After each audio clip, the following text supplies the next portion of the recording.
we go to northeast Scotland. We want to take you back 6 months to a remote part of the country, and maybe you know somebody who's been there. On Monday, September the 24th, last year, the small village of Culbokie was shocked by a murder. The victim was Elizabeth Southerland, a popular woman in the village and the mother of 2 children. Her home, Culbokie, is on the Black Isle, just north of Inverness.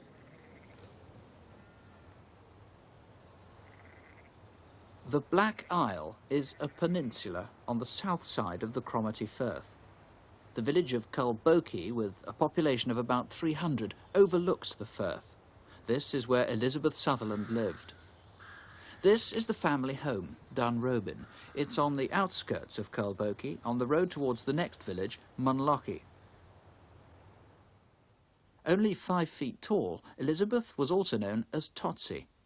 Her husband, Kenny, is a builder, and they've a son, Stephen. On the morning of Monday, September the 24th, Totsy dropped off her other child, Jane, at the village school. See you later. Watch yourself. Yeah, bye. Bye. Bye. Her next stop was to pick up the morning paper. Morning, Alice. Morning, Tots. Thank you. Thank you. Cheerio just now. Cheerio.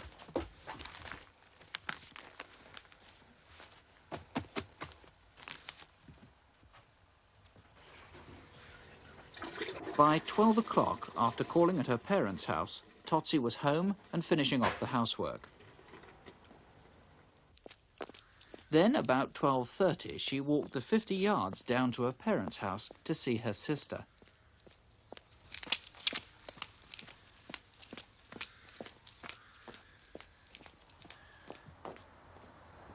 Jean. Oh, it's you. What you doing back again? Just back to see those barrels we bought. Uh-huh. See if they'll fit in the pots. Really? Oh, mine are fine. Look at this. Totsy was always active in village life. That day, she and her sister Jane were planning for the local bulb show. Go on fine with mine. I think we might win something there. Oh, I think so. I think we've got a good chance at this year. Definitely. Uh-huh. I was thinking of planting some in the garden, you know, Really? this afternoon, Oh, well, that'd make a nice display for the spring, wouldn't it? At about the same time, a mile away, this lorry driver finished his break and set off up the Mount Eagle Road.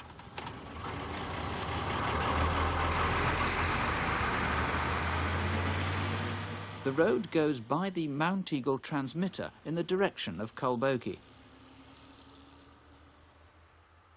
A mile further on, he'd passed the Sutherland's house. As the lorry drove along the single-track road, a red Cavalier car tried to get past.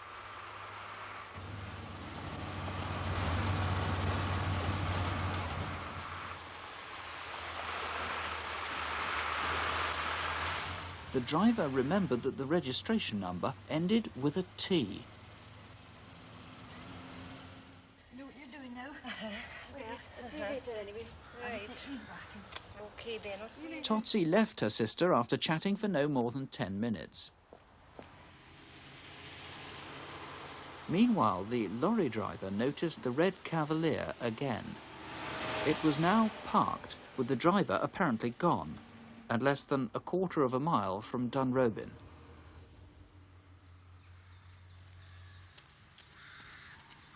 The lorry driver saw Totsy as he passed the house. The time, according to his tachograph, was 12:38.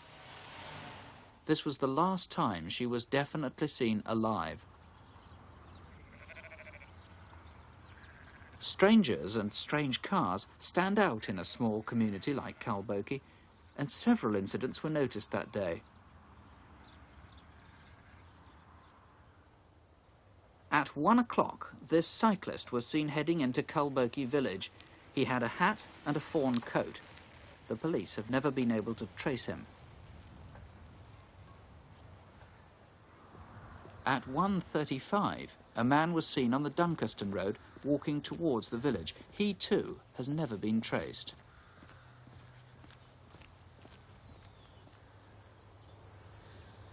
And then between 2 and 4, another Cavalier, this time a white one, was seen by 2 different witnesses, parked here only a few yards from the house. At about 4 o'clock, Jane Sutherland came home from school. Sometime in the previous 3.5 hours, her mother had been stabbed to death in the house. Her 9-year-old daughter discovered the body.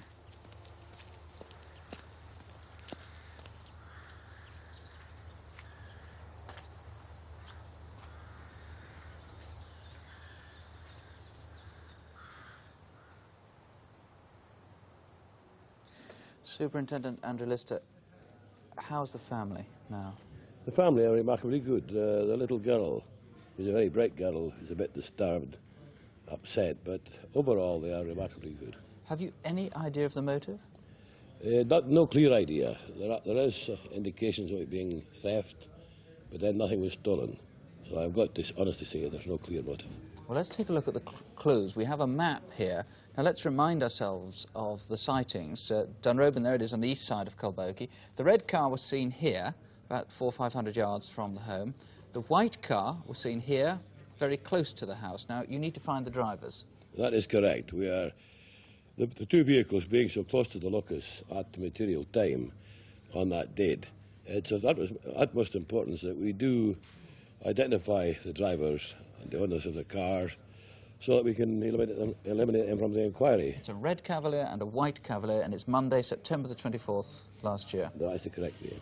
Now, there was also the cyclist on the road from Cromarty, wasn't it, just outside Culbokie? That is correct.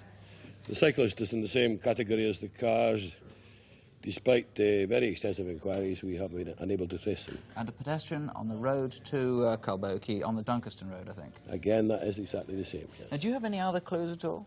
Yes, we have one person, a male person, who walked into the filling station at Conan Bridge. It's known as Conan Bridge Filling Station, about at 9:30 p.m. on the evening of the murder. He was carrying a gallon oil can, which he had filled with petrol, purchased 20 Regal cigarettes, and left. He was heard to speak and had an English accent. So he's English and he smokes Regal cigarettes. Any other information? I mean, presumably it's possible that it wasn't an outsider at all. Is there anything you want the residents of Culbokie to look out for or report? Oh yes, very much so. I would ask the people in Culbokie to think hard about what happened prior to the murder, what happened on the day of the murder, what they saw, what they heard, and what they've seen and heard since that may be of importance to this case.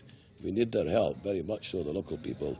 And I would ask all viewers to think hard, if they can give us anything at all that may help us in this case, and we certainly need it, then I'd ask them to ring in now and do so, and it would be treated in confidence.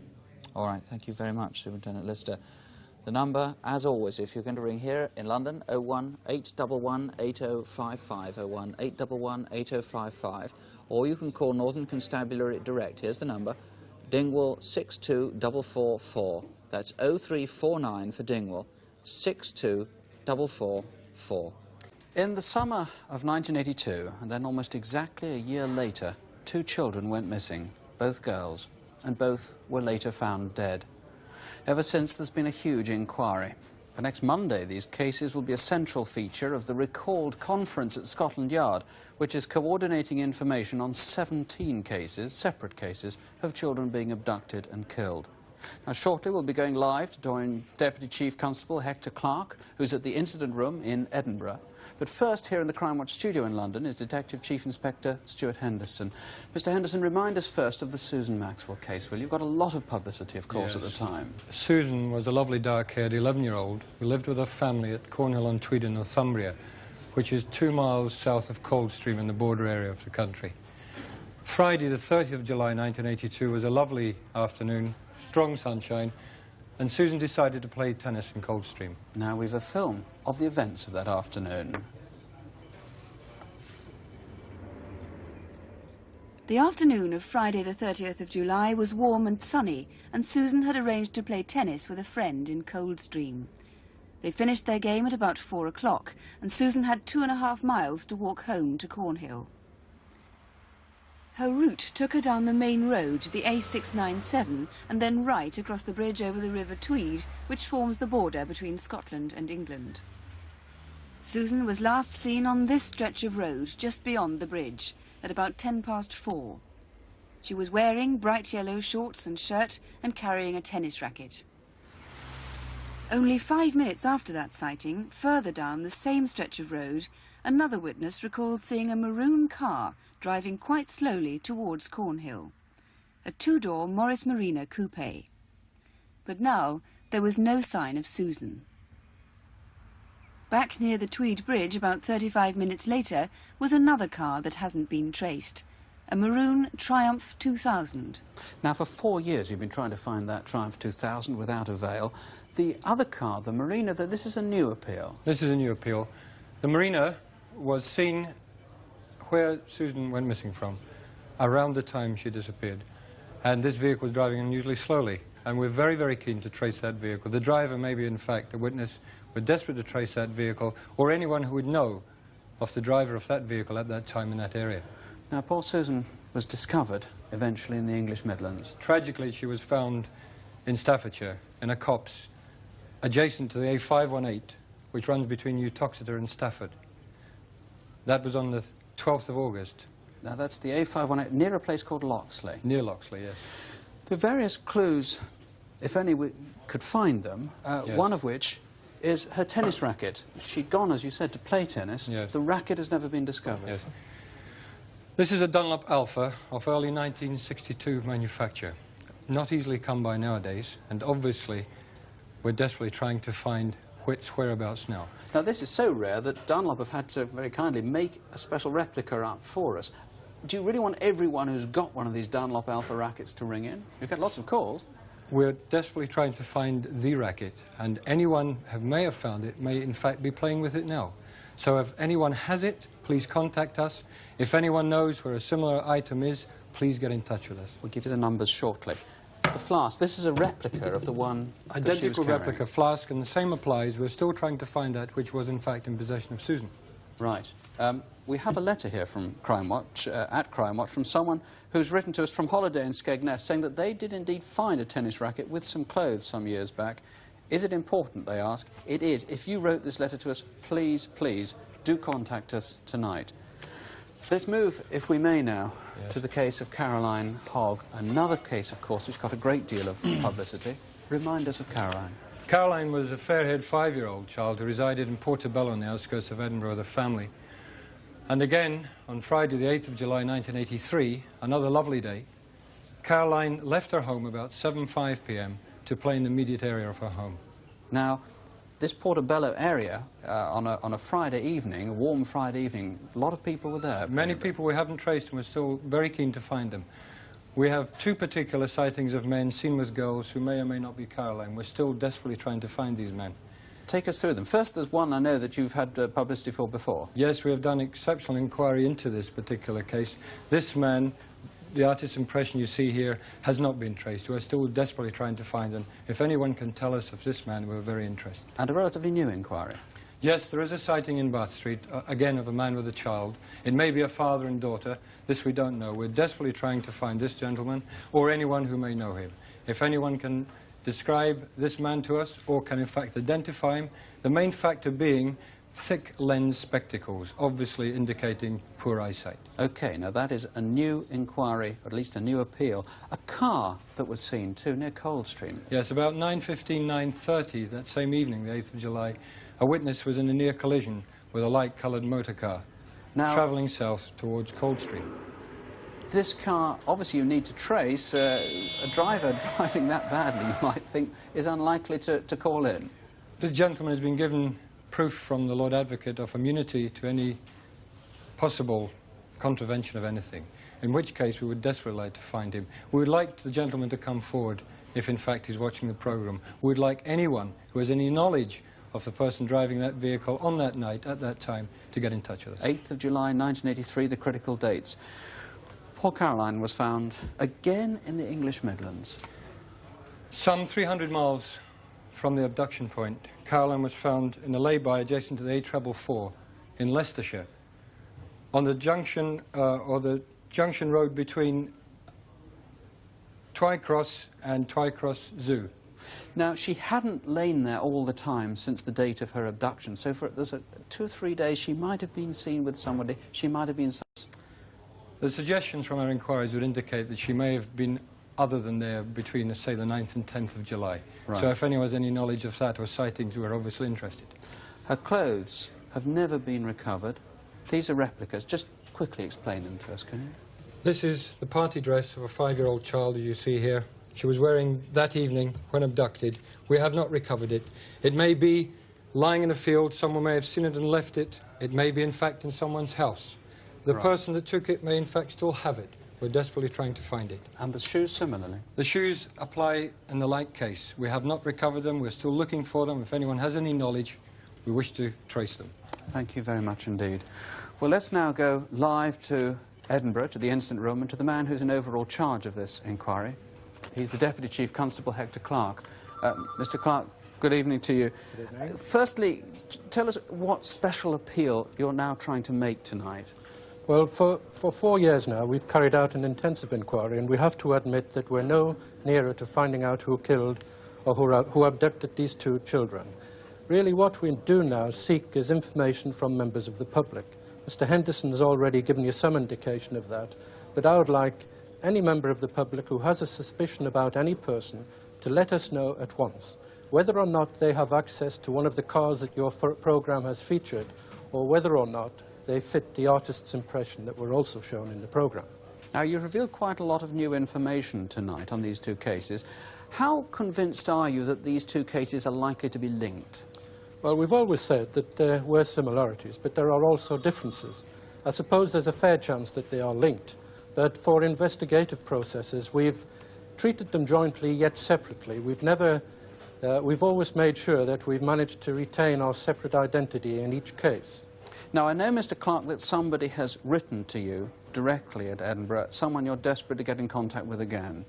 Yes, we've had 2 letters, one in '83 and one in '84, from a lady, obviously the same writer, who was writing in the first instance from Dundee.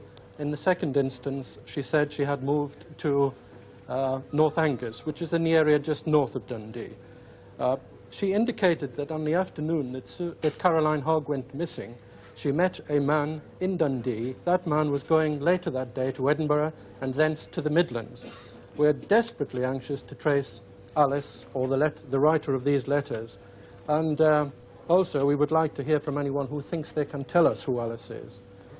Mr. Clark, thank you very much indeed. The number direct to the incident room there in Edinburgh and to Mr. Clark, 031 311 3505. Remember, it's in confidence. 031 if you're outside Edinburgh, 311 3505. Of course, if you want, you can call us here in London to Mr. Henderson on 01 811 8055. 01 811 8055. Well, of course, the other case everyone will have read about this week, and which police urgently need help with, is the murder of 10-year-old Sarah Harper. Sarah disappeared from Morley, near Leeds, 4 weeks ago. Her body was found on Saturday on a stretch of the River Trent at Wilford, near Nottingham. And in charge of the investigation is Detective Superintendent John Stainthorpe. Do you feel at all that Sarah's death is linked to any of the other cases? Certainly there is no evidence to suggest they are linked, although of course we are keeping our options open in that direction.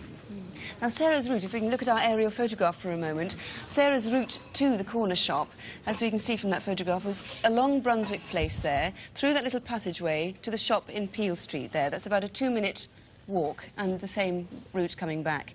You think, looking at that, that whoever killed her might have Morley connections? Yes, I do. It's a back street area of the town, and I feel the man may be going there in connection with his work, visiting relatives or friends. And I would ask anyone who has any suspicions about such a person, no matter how tenuous the links with Morley may be, to contact the police. Now, you've brought in with you clothes very similar to the ones that Sarah was wearing that day. You've not yet found the clothes or the loaf, indeed, that she bought. That's right. The loaf is very important because this type of bread is not marketed in the area where the body was found. The corduroy skirt and the blue anorak, together with the Clark shoes, are still missing. The only difference between these clothes, and the clothes that Sarah was wearing, is that those of Sarah's were very well worn. It's important that we find them very quickly. Well, let's hope somebody can help. You can ring Mr Stainthorpe here in confidence now on 01 811 8055. The first of this month's reconstructions is a case that's been headline news in Scotland, the disappearance of Lynda Hunter. Some stories have associated Lynda with the missing London estate agent Susie Lamplugh, but police have no reason to link the two women, except that they're both missing. Maybe in Lynda's case, it's a mystery that you can help resolve. The story starts near the Hunters' home, Carnoustie, 12 miles from Dundee. Thursday, August the 20th. Every day, Lynda Hunter drove to the golf course to exercise her dog, Shep, on the nearby beach.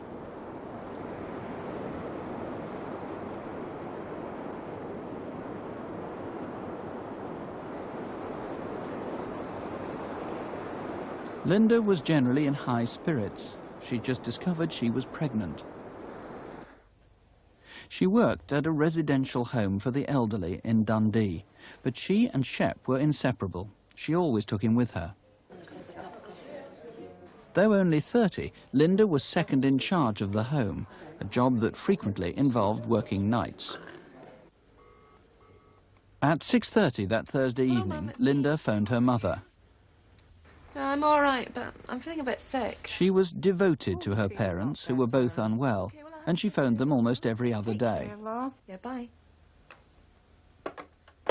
Lynda and her husband both had that Friday off, but Lynda had early morning sickness and stayed in bed.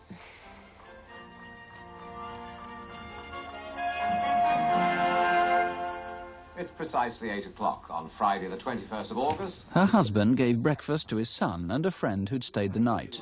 There's your breakfast. A team of specialist social workers. Shame you lost in the match last night, eh? Yeah. The funeral of Rudolf Hess has been delayed while his relatives consider requesting a second autopsy. At 8:20, the two boys left to catch the bus to school. At about 10, Andrew drove Lynda to the chemist's. Good morning. Oh, good morning. I'm 6 weeks pregnant and I've been suffering very badly from morning sickness. I wonder if you had anything to help me. How long is it lasting? Oh, it seems to go on all day. In that case, I don't think that there's anything that I could recommend that would help you. I'd suggest that you go and see your doctor. Really? I'm sorry. Okay, thanks. Bye.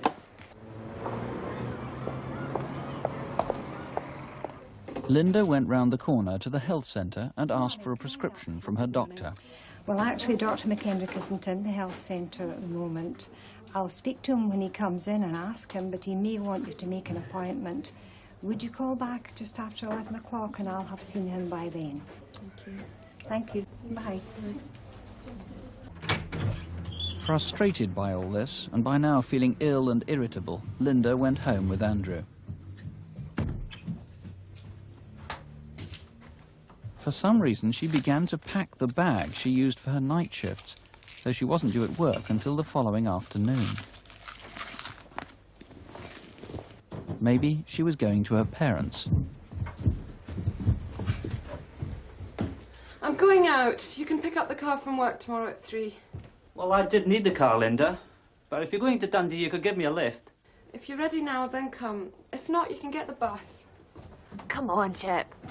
Well, just give us a minute, I'll go get my files. Neither Lynda nor Shep have been seen since. Lynda often did stay with her parents, and they lived in Glenrothes, but they weren't expecting her. At any rate, Lynda's car, with or without her at the wheel, almost certainly took one of these routes south. It was discovered next day in central Manchester. Dale Street, behind Piccadilly Station. Just after 9 a.m. on Saturday, the 22nd, a traffic warden gave Lynda's Cavalier a parking ticket. Next day, at 6:15 on Sunday evening, a policeman noticed the car had been broken into and the radio cassette was missing. 7411 to CK Alpha 1. A vehicle check, please, on Delta 266 Charlie Echo Sierra. Yeah, you check on Delta 266 Charlie Echo Sierra. Shows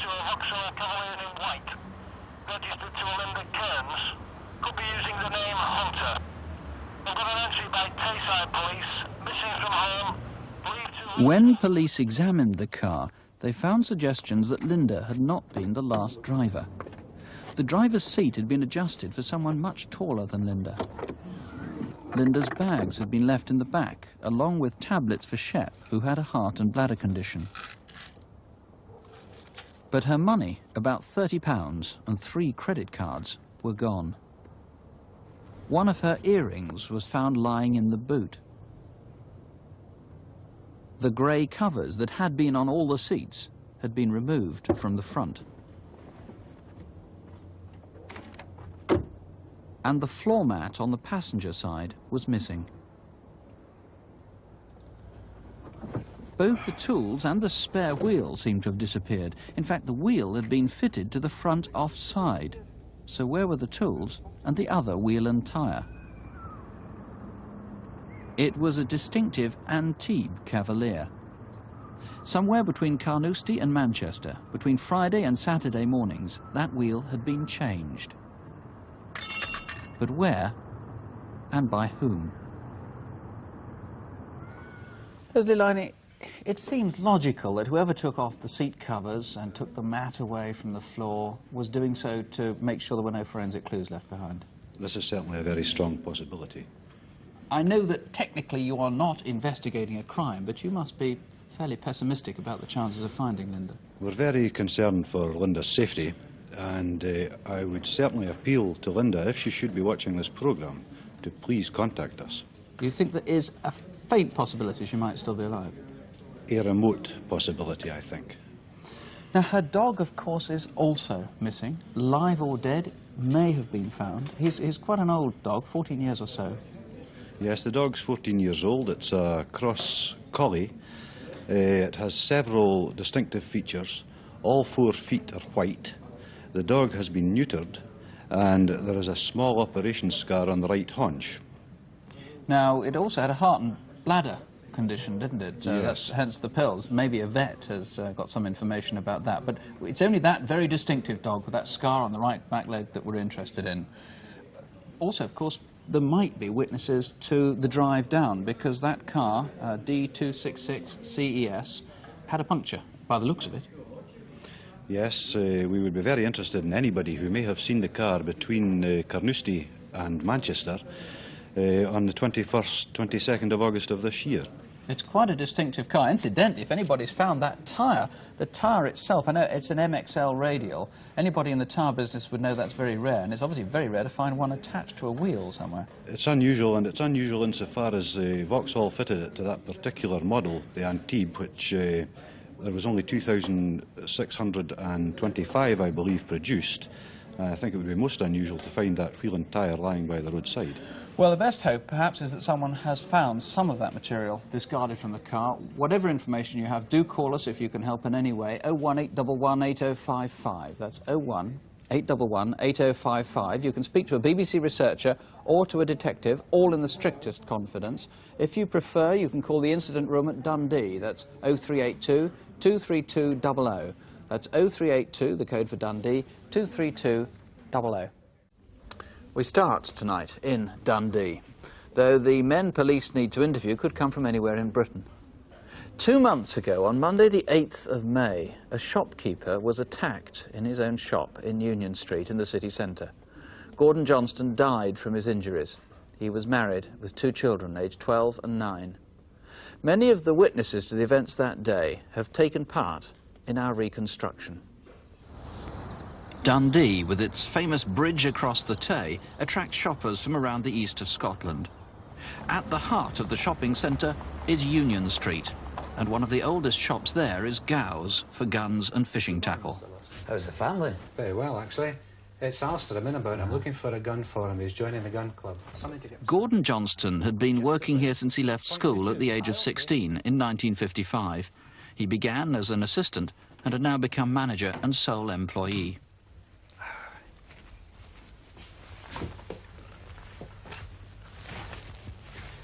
That's perfect. How much is that? £29.95. Can I bring him in and let him have a look at it? Ah, yes, I'll put it aside for you. That'd be fine. OK, Mr. Lawson. Bye now. Thanks, bye-bye. It's Monday, May the 8th. Gordon took the 9A route each day to travel into town, and on that morning regular passengers remember him as usual.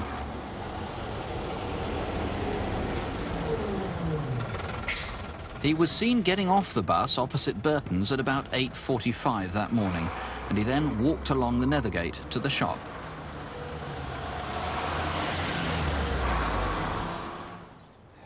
Shortly before 9, he was seen removing the grills that protect the windows, but he left the grills on the door.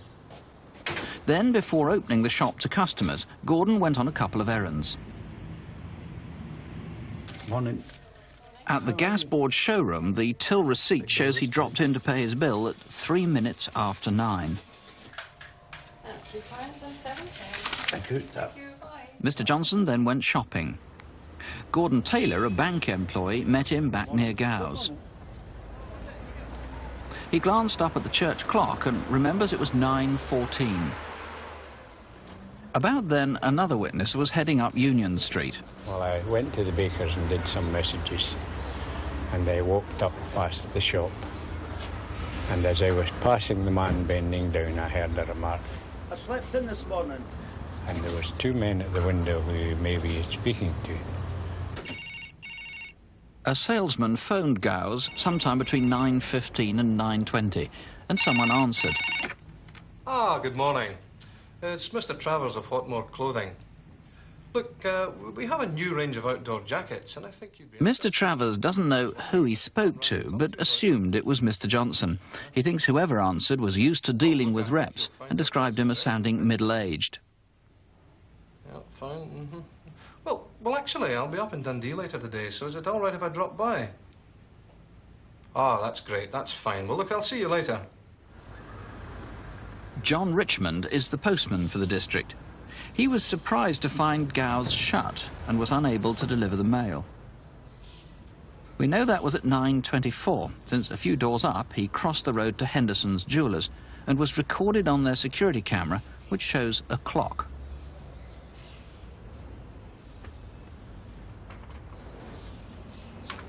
By this time, the town was filling up, and police need to hear from anyone who visited the area of the Nethergate and Union Street. The first shopper known to visit Gow's that morning was John Bishop. Came down Union Street to go into Gow's to buy some fishing tackle. So I tried the front door, it was locked. Looked at my watch, it was 9:38. A man's head appeared from behind the shop door. And as I turned to walk down the street, his head appeared again. He didn't seem concerned that he'd seen me at all. A few minutes later, Marion Davidson went to the shop. As she tried the door, she heard a voice. Wait a minute! She didn't have time to wait and went to work. Kenneth Hastie was walking up Union Street, and so was Lynda Galozzi. When Lynda drew level with Gow's, she saw a man acting suspiciously, and she stopped to watch. He seemed to be having trouble locking the door.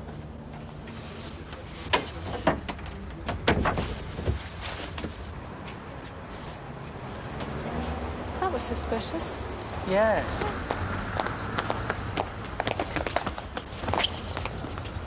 Some people were ignorant. Mr. Hastie remembers that the man disappeared behind a red van parked outside Scott's Bar. So what... Inside the bar, the owner was talking to a member of her staff. Are you open? No. At the other end of Union Street, on the Nethergate, Mickey Liddell was driving into town when a man ran right out in front of him.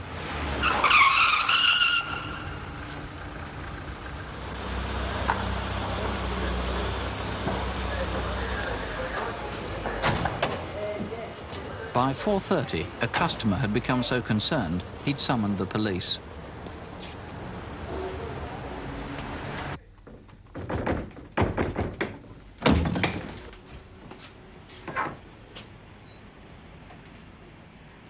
They discovered Gordon Johnston's body.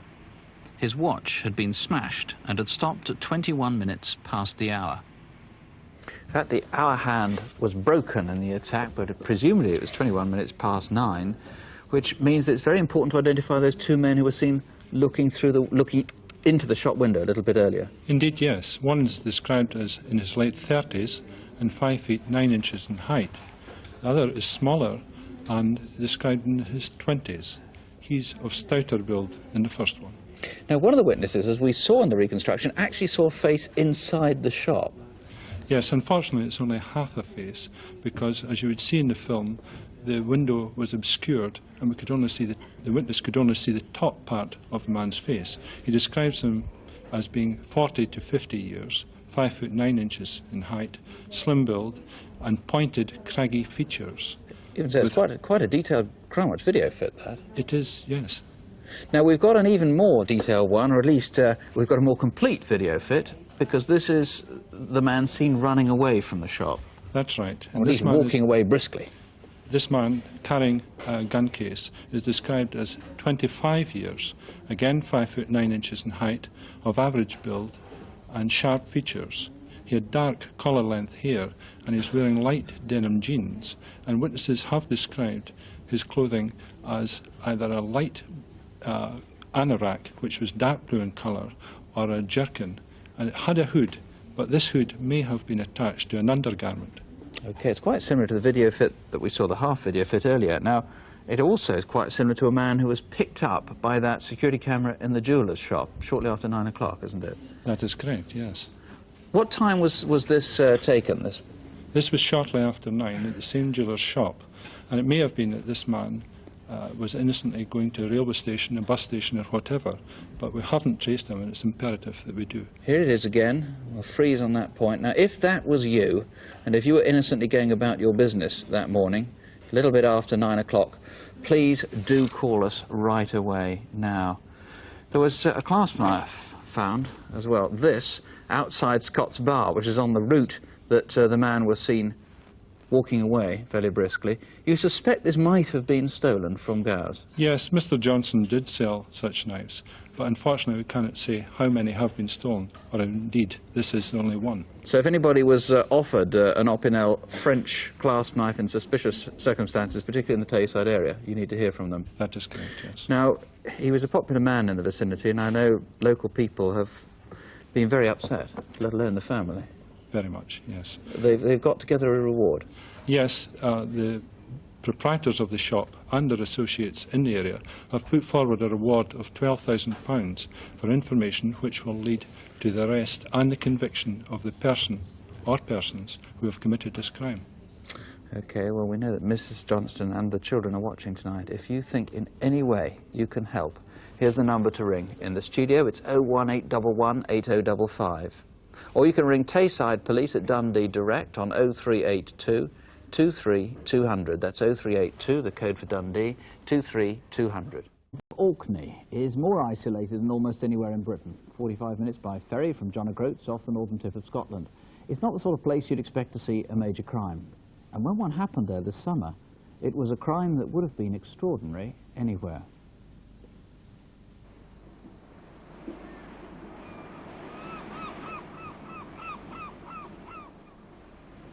Would you like to sit down? Now, what would you like to drink tonight? Okay, I think I remember who's got what. 1 chicken tikka. Happy?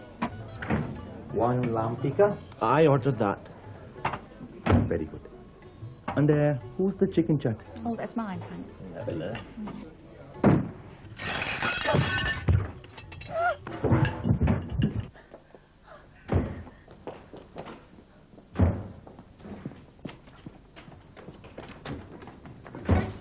Keep away! Bloody shoot us too! When the gunmen came in, it looked like a fancy dress. When the gun went off and I realised it wasn't, it was a horrible thought to have your children there and not be able to do anything about it. Shamim Mahmood was 26 and from a large and successful family. This was his second time working at the restaurant in Kirkliston, having seen the job advertised in London. With a murder, the Mummiatas Indian restaurant. I want you to preserve the scene, Bob. Make sure nothing's disturbed. I'll get an inquiry team together and get to you as soon as possible. The Northern Constabulary covers a vast area. Orkney hadn't had a murder for 25 years, and it was necessary to provide support from the mainland. A helicopter wasn't available to me, making it necessary to travel by road 150 miles from Inverness to John O'Groats. We then had to travel by ferry across the Pentland Firth. That's the nature of policing in the Highlands and Islands. So how is the Holmes computer link to the mainland going? It's almost ready, sir. And what do we know about Mr. Mahmood, Angus? We know that he's been on the island for about 6 weeks. He was here last year for about 9 months, and at that time he was also working in the Mumtaz restaurant. Anything more you would like? Not meantime. Not just now? He has no enemies that we can find, and we do know he has got a brother who lives in London. He was a very brilliant student. The family wanted him to carry on with his studies. We cannot think why it should have happened to him. He was a very kind-hearted person. The sad thing is that he got killed at a time when he was about to go home and get married to his girlfriend. We require teams to carry out inquiries at our airport and ferry terminals, to conduct house-to-house investigations in Kirkwall, and to re-interview all of our main witnesses. Right, Marianne, what I want you to do for me is just if you could go over the events that happened in the restaurant, just in your own words. I was showing 2 customers to the table, and I was just about to go back up to the bar for the menus when the door opened behind me, and I turned round to see who it was. And a man with a mask on came in. At first I thought it was a joke, but then I saw the gun in his hand as he went past me. He went up to the table where Shamil was serving the customers, and I heard a shot. I thought he was in to shoot everyone. And I had the door open behind me, and he came out and went down the other lane. And the last I saw him was going down the narrow lane at the back of the restaurant. We were driving down Junction Road at about 7:15, and as we turned into the car park, I saw a guy out of the window on my left. He had on dark clothes and had mossy brown hair. As you're aware, the man that went into the restaurant was wearing a hooded sweat top, and he had a distinctive stoop. Down here at Junction Road Toilets, which is just down behind the restaurant, at about 7:10, we have a sighting of a man hanging about outside the toilets shortly before the murder. Well, I was driving along Junction Road, heading towards the pier, and I was about to turn into the Albert Street car park when I noticed this chap just outside the door of the toilets on my left. He was wearing a hooded top, and I noticed he was wearing a balaclava underneath that. Also, there was someone who saw a man walking from the direction of the toilets across the road in the direction of the restaurant. George, the people of Orkney are very concerned about this murder. How can they help you with your inquiries? I'm keen for anyone who was in Kirkwall on the day of the murder and who may have seen anything suspicious to come forward. Can you tell me what time of day that was at?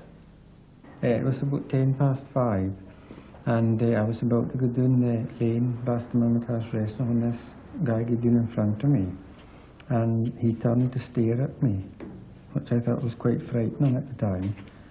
The way he held his arms was like a bodybuilder. He was in his 20s, about 28 I would say, and his height would have been about 5'8" to 6 feet. This sighting is of particular interest because of the similar physical characteristics to the person seen in and around the restaurant. But at the end of the day, we still haven't established a motive for this crime. I'm always looking for an exit. Daddy, I can't see. It's okay, Daddy will take you through and tuck you in. The effect it's had on our family since the incident is one of distrust. We have had difficulty going out in the evenings. Things are getting better now, and we hope the kids are getting back to normal. It's difficult to take in such a horrendous event. George Goff, in the 4 months since this happened, you've obviously made extensive inquiries in the Orkneys. Now, how can a national appeal help? Well, we hope to reach the people of Orkney with a visual reconstruction through Crimewatch, which may help to jog their memories. Also, of course, the programme will reach the remainder of Britain, where we hope to contact anyone who has been on holiday in Orkney. Orkney and Kirkwall in particular has a very industrious holiday trade in the summer. Now, I know you haven't got a motive, but there was a possibility of motive in as much as the day before the murder there was a sighting of an argument going on at the restaurant, the door of the restaurant. Yeah, that's correct. About 8:30 the night before the murder, witnesses described to us that two people were arguing with the now deceased Shamim Mahmood outside the restaurant in the doorway of the restaurant. Now that may have an innocent explanation, but our inquiry has failed to trace these people. Now, that was Wednesday the 1st of June. If we roll back 2 weeks, there was another sighting, this time rather more remarkable, in woods which are part of the town. Describe what happened there. Well, it's an area known as Parkdale Woods, which is within the town of Kirkliston. Our witnesses described to us that a man was carrying out what appeared to be commando manoeuvres within the woods for no obvious good reason. Again, that might be an innocent pastime, but we would like to hear from the person to have it explained. Obviously, then, we also need to find any other witnesses to the man outside the public lavatories. And we should explain that while we were filming, it was raining. Actually, the day of the murder, the 2nd of June, it was one of the hottest evenings of the year. Yeah. So his dress would have been most extraordinary, having a collar up, let alone a balaclava. That's correct. The weather was so good that there's no good reason for having a hood up. And the bodybuilder in the alleyway, now there's really nothing much to connect him with the crime. You really want to eliminate this man. Again, as we've seen from the reconstruction, this man is of great interest to us, and unfortunately our inquiries to date have failed to trace him, and he hasn't come forward. If he recognises himself from the programme and is prepared to come forward with an explanation, that will be very helpful. Okay. Well, if you live in Kirkliston or if you were in Orkney at the time, please call if there's any way in which you can help. The number is 0500 600 600. That's a free call number in the studio, 0500 600 600. Or you can ring the Orkney Incident Room. That's on 0856 872 076. 0856, which is the code for Kirkwall, 872 076. Shona Stevens. It happened 3 months ago, and detectives had hoped the inquiry, like most murder investigations, would have been completed quickly. But the attack on Shona still has too many elements of mystery, and hence tonight this nationwide appeal. The events took place in Ayrshire last November.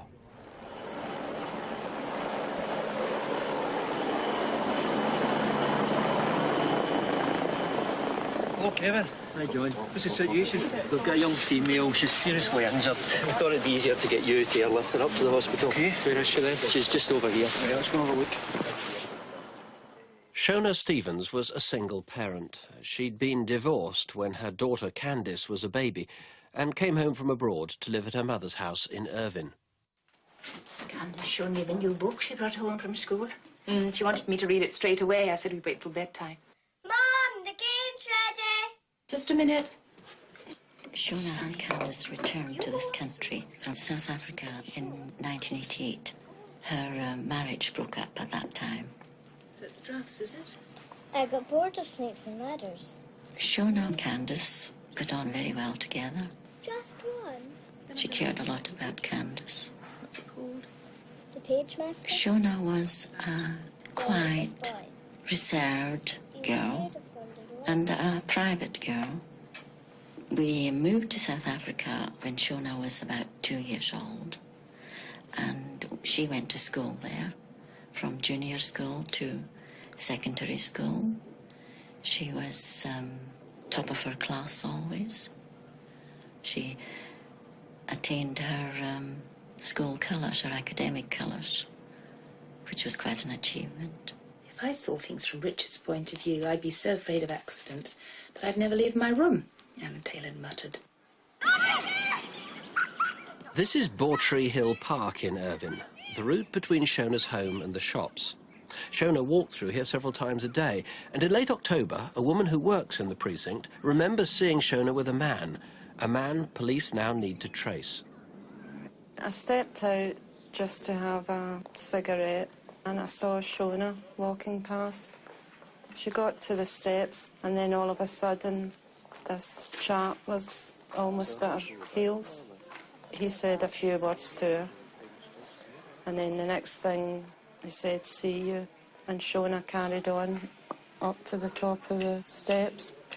Shona had quite a small group of friends, and she was never the type to stop and talk just to anyone on the street, you know, any passerby.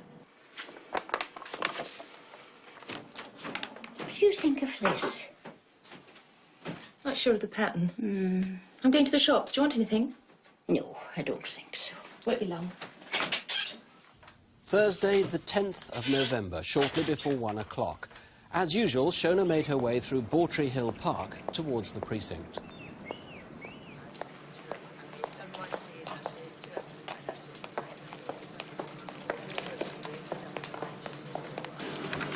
£82, please. There you go. 18p, thank you. A few shops away was Doug McConaughey. Well, it was shortly after 1 when I left the house. I went into the bookies to put a wee line on. Good afternoon. The usual. Right, would you like an early price? Oh, aye, please. Oh, it's better today. It is. It was freezing yesterday. It's lovely today. There we go. Thanks very much. Thank you. Bye. Shona then went back through Bawtry Hill Park.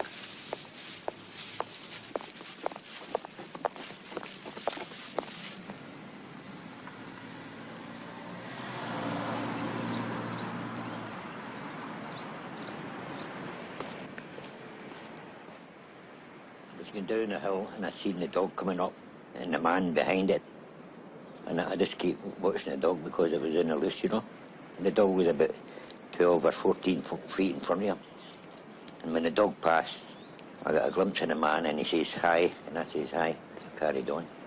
This is a potentially important witness who's never been traced. A few minutes later, I was walking along, I seen a girl lying in the woods. Look, can you ring for the police and an ambulance? I've just come through the wood and there's a woman lying there and she's very badly hurt. Shona was unconscious and had been so severely beaten that an air ambulance was called in from Prestwick Airport. Shona never regained consciousness. She died 3 days later at Glasgow's Southern General Hospital. Bob Lauder, you've made enormous number of inquiries locally. It's now 3 months removed from the murder. How can people help at this stage? We've still got lots of people who are in the park who haven't yet come forward. We're still turning these people up.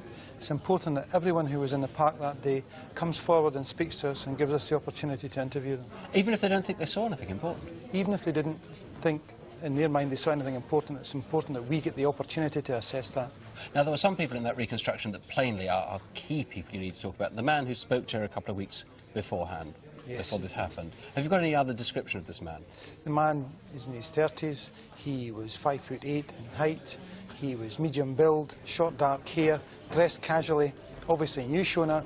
We haven't traced him yet. He may know other people with whom Shona was acquainted, and we need to trace everyone who knew her. OK, other people in the park. We saw the guy with the dog, a Doberman, I think it was. There were other people who weren't shown in that reconstruction. There was a chap with a bike at one stage that you needed to trace. Yes, there was. The man was seen entering the park from another direction, going towards where Shona was attacked, about 5 to 7 minutes after 1 o'clock. He is a potentially vital witness. He may have seen Shona and anyone else who was there at that time. And a man seen emerging from the park via some bushes at the far end of the park? Yes, there was a man, again, he's 35 to 40 years of age, medium build, 5'9". He had fair hair, which was gelled, and he was coming from the direction, again, where Shona was attacked, and it's very important to trace him. Do you think the key to this lies in the local community? But just let's make this clear. These are witnesses you're looking for. They are not suspects. Yes. We want to get information from anyone who was in that park. We need to speak to everyone who was there, and these people are vital witnesses to us. The community really must help us and come forward and tell us everything they know about that morning in that park. This man is plainly very dangerous. Please, if you can help, call us here, 0500 600 600. If you recognise yourself as one of those potential witnesses featured in the reconstruction, or if you were simply in Bawtry Hill Park on Thursday the 10th of November, please call us here in the studio. Or you can ring the instant room in Kilmarnock, that's 01 563 572 217. That's 01 563, the code for Kilmarnock, 572 217. It's horribly real.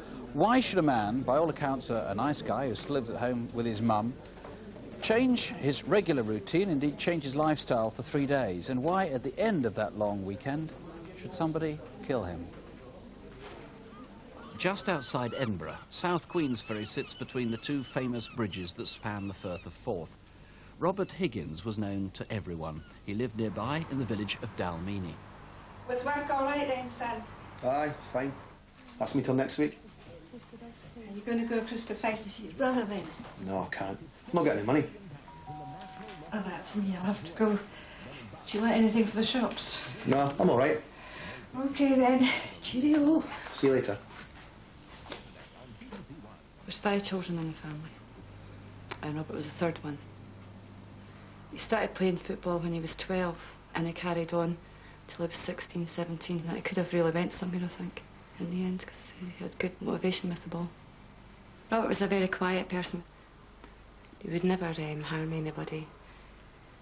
Robert worked at a poultry farm at Newbridge, and it was very physical work. It was quite a demanding job, and shifts and things like that. That's what he did, Monday till Thursday.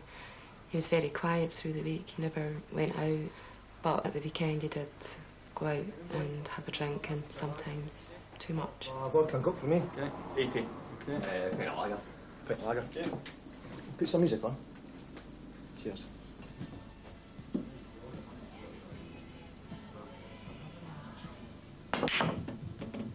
Oh, we're going to have to Kirkliston tonight. Why, where do you want to go? Catlands? Aye. I haven't been for a while. What time's the next bus? We'll get a bus. We'll get a taxi. Oh, come on, Higgy. It's just 2 minutes up the road. We'll get a bus. You'll get me on the bus. Look, I've got the money. We'll get a taxi. You're daft. Aye, fair enough. Right, Bob. Right, Bob. Higgy had come in with some friends about 8:30, and my friends left about 11:30, so he just sat himself and finished off his drink. OK. I'll just finish this wee bit off, aye. He left about 12 o'clock, went down the stairs as usual. Right, get Bill. Right. Just put the jacket on. Cheers.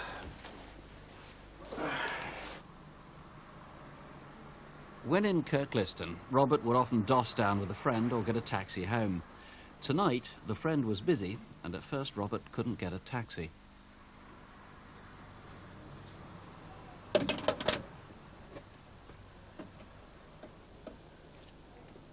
He was still in Main Street, Kirkliston, at 2 a.m. He didn't go home on the Thursday night. He obviously had somewhere that he was going to, and I found it quite unusual that he didn't phone my mum, which he would normally do. He would always phone my mum to say he was stopping out. But by 11:30 on Friday morning, alone at a local hotel, Robert was seen again. Why was he here? And where did he spend Friday lunchtime until the early evening? It was about 7:45, and I was on my way to the shop, and I saw Higgy standing outside the Queen's Retreat. He was speaking to a man in his late 30s to early 40s, about 5'8" to 5'10", and had dark brown hair. We found that really unusual with Robert not going into the Queen's, so he must have been waiting on someone outside, and it was a Friday night, so he hasn't still phoned home, and he still hasn't contacted the family in any way. Then, for the second morning running, Robert turned up alone at the Forth Bridges. Who was he staying with nearby? And again, where did he spend the rest of the day?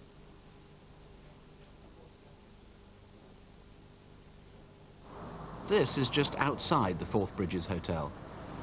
I was going to the bingo at the ex-servicemen's club in South Queen's Ferry, and I got off the bus at the Southside Toll, and I looked right and saw Robert walking down from the flyover, and I just had a quick glance and walked on.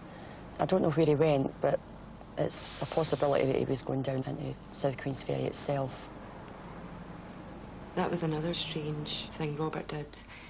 He's been seen, but not in any of his locals.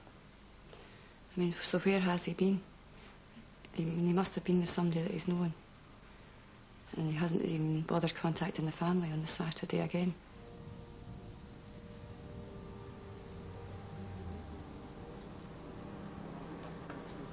It was Sunday. I'd been to Queensferry Parish Church, and I left there about 11:20. I went into Morrison Gardens, and I saw Robert coming along the road. I knew Robert from school, but the people he was with I didn't know. I thought that they were looking quite worse for wear. Were you among this group? Or do you know who they were? Robert wouldn't sleep rough. He wasn't the type of person who would just go to a park bench, sit down, go to sleep. He was scared of the dark. I can't imagine him sleeping out in the dark. You know, we feel Robert stayed somewhere over that weekend. We feel someone maybe seen Robert coming and going that weekend.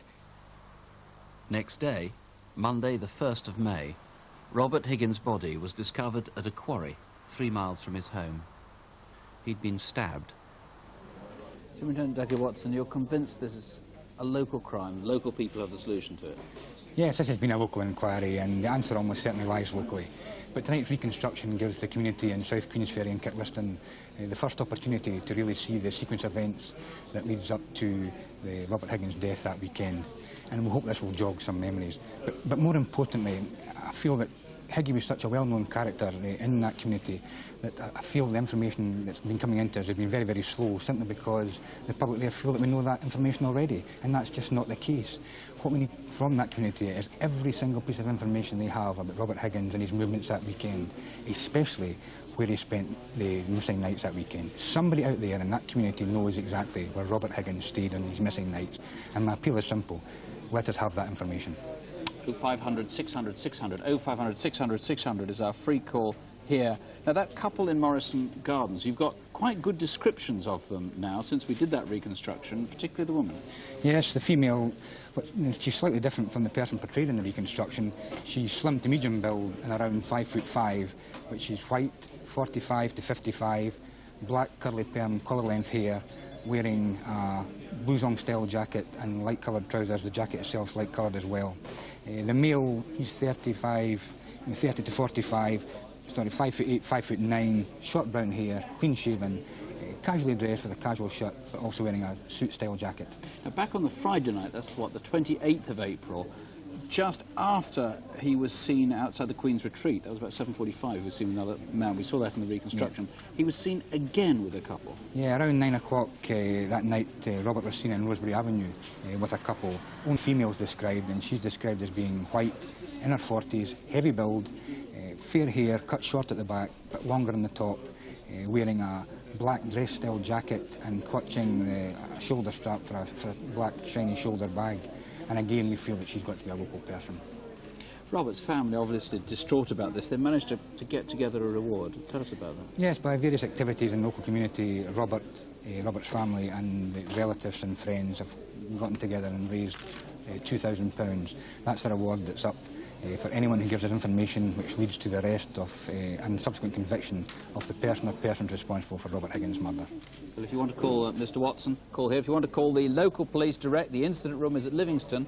It's on 01506 445 655. That's 01506 445 655.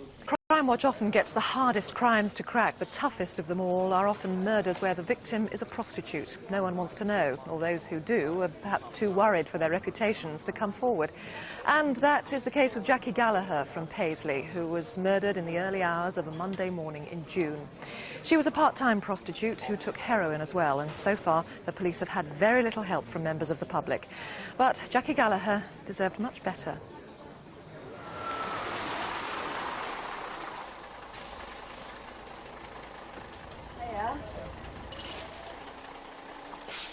I just feel that the public in general, they're just looking at newspapers and reading Jacqueline, prostitute, hooker.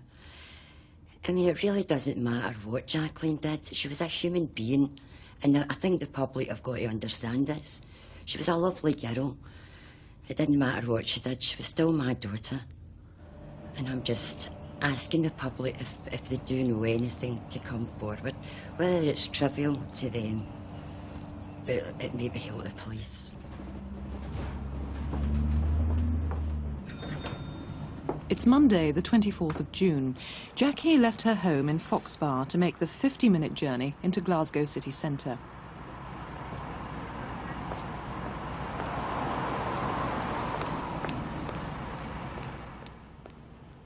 She got to Bothwell Street at 1:30, was seen by a colleague and a friend she'd met while working on the streets. Hiya. Hiya. You're not going home already, are you? Nah. I haven't any fags. Would you mind running me down to the garage? Oh, here. Have one of mine. Oh, thanks. But I'll need some more for later on. Well, jump in then, I'll take you down there. You Susie here tonight, no? Nah, I've seen her.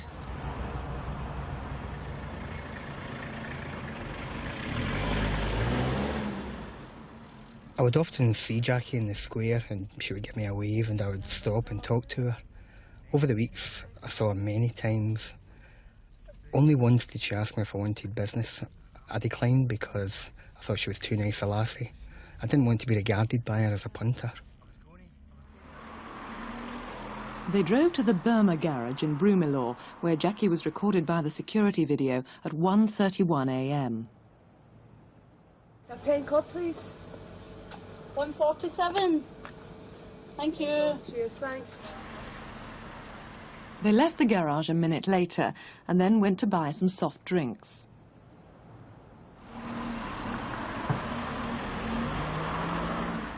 Jackie was then seen arriving in Bothwell Street just after 2 a.m.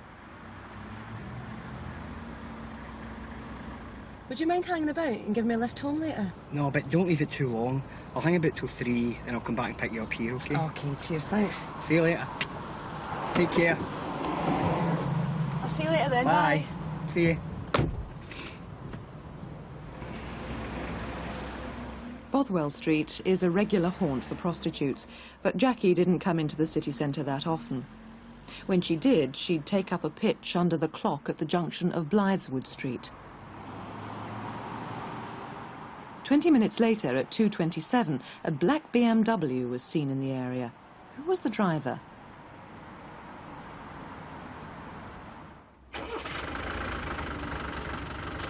When the taxi driver eventually left, Jackie was still standing at the corner. He was the last known person to see her alive.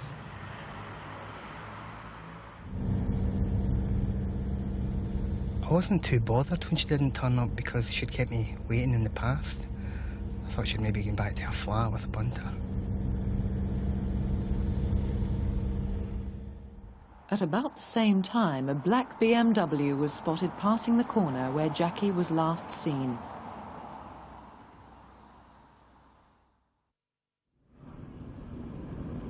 I was travelling along the A82 towards the Erskine Bridge when my attention was drawn to the lay-by just before Bowling, and I saw a black BMW.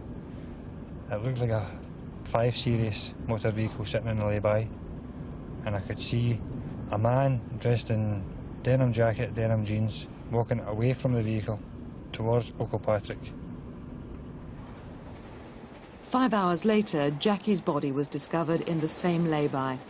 Police sealed off the scene. Detective Chief Inspector Jeanette Joyce arrived to take charge, and scenes of crime officers gathered to preserve the evidence. I think it's terrible that Jacqueline's body was just dumped with an old curtain wrapped round her. I mean, a sick animal gets put to sleep with some dignity. My daughter never got that choice. I know that Jacqueline will never rest herself, so whether Jacqueline is lying in a cold morgue or whether she was buried, she's still not going to rest. She'll not be resting till the person's caught that killed her, that took her life. And I'll never rest either. Heartfelt words of a loving mother. Detective Chief Inspector Jeanette Joyce, this was an utterly ruthless and brutal murder, wasn't it? Yes, it was a very violent attack for no apparent reason. Jacqueline suffered very severe injuries, which leads me to believe that her attacker could well have been bloodstained and may in fact be injured himself. Now let's look at some of the major clues you have. As we know, Jackie's body was wrapped in a curtain. Now we have an exact copy of the one that was at the scene, don't we, here? It's quite a long one, about 9 feet by 5 feet. Yes, it's quite an unusual curtain. In fact, we believe it has been hung in a building built pre-World War II, or in fact a tenement flat. Now, when the curtain is found, there are actually hooks in the curtain, and we have one on display tonight. Yes, this one here. It's a common or garden plastic curtain hook, but it's unusual to find a curtain still with the hooks in. Yes, very much so. Another unusual aspect of this curtain is the lining, which is not standard curtain lining. It's white dressmaking cotton with a blue polka dot design. Very unusual. And I am of the impression that this curtain has been made on a domestic sewing machine. It's very roughly made, so anyone who remembers making a curtain like this, or indeed perhaps selling the material, anyone like that you'd like to hear from? Yes, absolutely. It would be a vital step forward for this inquiry. Now, what about the cars, the BMW? 3 sightings of a BMW. Significant? Yes, obviously we cannot ignore the fact that 2 black-coloured BMW motor cars were seen driving about the area where Jacqueline was last seen. However, more significantly, about 4:15 that Monday morning, the 24th of June, there is a black-coloured car seen in the lay-by where Jacqueline's body was later found, and we believe that that car is a 5 Series BMW, and I would ask the driver of that vehicle to come forward so we can eliminate him from the inquiry. And there was also a man in denims and a denim shirt. Yes, he was seen walking away from the car, and I believe he may have seen something important to this inquiry. Now, as we said earlier, Jackie was a prostitute, so therefore your inquiry must be made that much more difficult, because potential witnesses, people who knew her, who saw her that night, may be obviously reticent to come forward. Yes, it's been made very difficult. However, as Jacqueline's mum Alice said in the reconstruction, it doesn't matter what Jacqueline was, she was a human being first and foremost. And really, I would wish people to be more forthcoming in this inquiry, especially clients who were with Jacqueline on the Monday night, the 24th of June. It doesn't matter why they were with Jacqueline, but what they saw and what they can tell us about Jacqueline's movements after 2 o'clock that morning are absolutely vital. Well, thank you very much indeed, Jeanette Joyce. Well, here is the number. Please call. Please call. Calls will be treated with the greatest discretion, I promise, and you can speak to officers or perhaps BBC staff if you prefer. That's our free call number, or you can try the incident room in Dumbarton. That's 01389 822 000. That's Dumbarton 822 000. Grief. Caroline Glacken was the typical girl next door. Typical, that is, for a 14-year-old in Bonhill, just north of Glasgow. That meant on a Saturday night in the summer holidays, sometimes staying out until the early hours. But on the night of Saturday, the 24th of August, something went dreadfully wrong.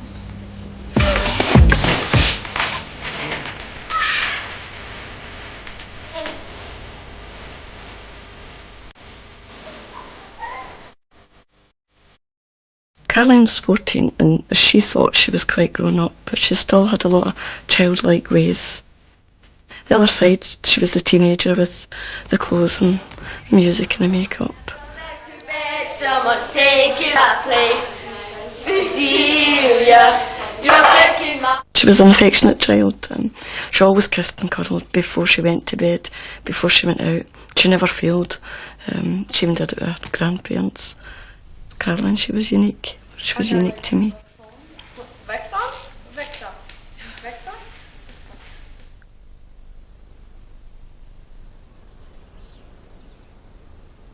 Caroline's hometown, Bonhill, is separated from Renton by the river Leven that flows on to Dumbarton.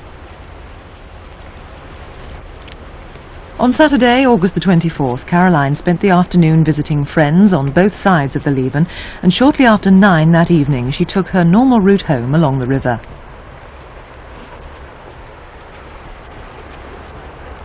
Mum!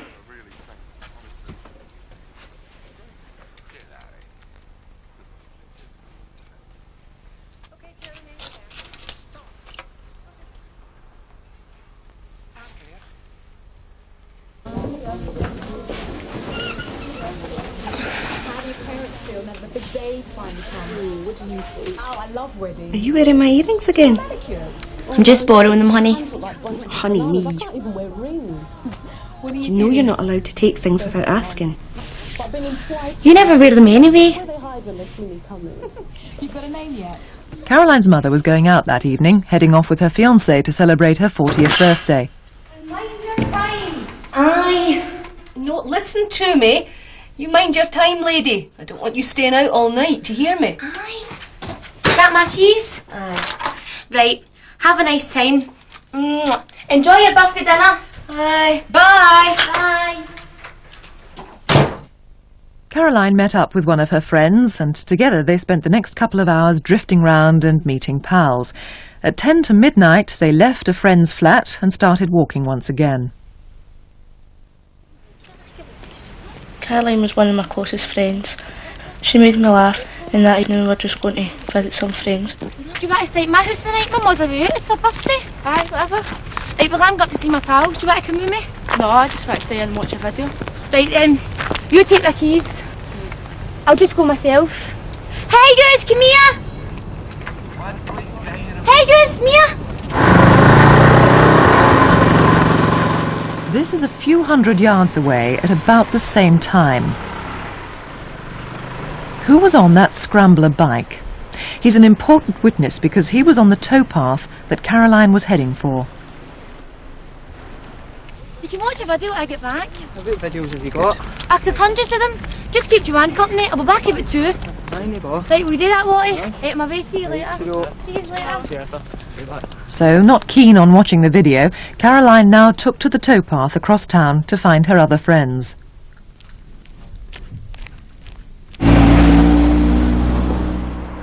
This taxi had just picked up a shift worker from a warehouse beside the river. I know her. Wonder what she's doing down here at this time of the night. The man was about 20 to 25 years old, about 5'4" to 5'6", average build. He had sideburns, sharp features and was clean shaven. The jacket seemed to be a green colour and the hood had a light lining.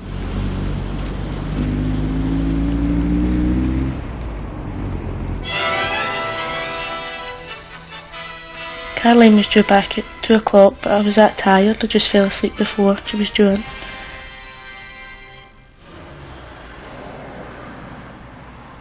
This man lives a couple of hundred yards from the river. I was asleep and just heard these 2 screams, loud. I jumped out of my bed and I looked towards the waterside. There wasn't a soul or a movement. I went back to my bed and on and off, thinking what could have happened.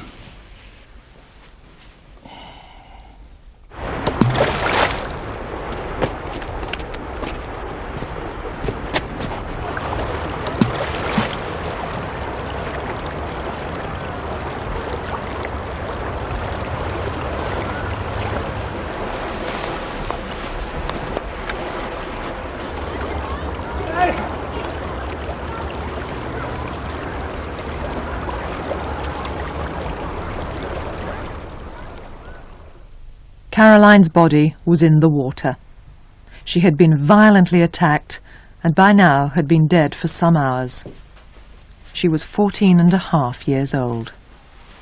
Dear Mrs. Glacken, it's very difficult to find the words right now, but I wanted to let you know how deeply sorry I am about Caroline. She was a very special wee girl and we were all very fond of her. She used to visit us regularly and would just sit for a chat. We always ended up laughing. She took a genuine interest in people and we got to know Caroline more than most because of her personality. I miss her terribly and will never forget her. Our prayers and thoughts are with you. She was my life. She was everything. I always felt she was a gift. And it was, you'll not get any more special gift than what she was to me. Obviously a very popular and much loved young girl. Jeanette Joyce, you have an artist impression, as we saw on the film, of a man seen following Caroline, but you also have a likeness of someone you'd like to come forward as well, haven't you? Yes, tonight we're releasing an e-fit of a man who we believe regularly walks his dog in Dillyship Park in Old Bonhill. Now, we believe he's had some amount of contact, a small amount of contact with Caroline, and although he hasn't been seen for some months, we'd still like him to come forward so we can eliminate him from the inquiry. And he's described as 30-35 years of age, stocky built. He is tanned skinned, a ruddy complexion, has dark hair, a dark moustache and wears black clothing and including a black baseball cap.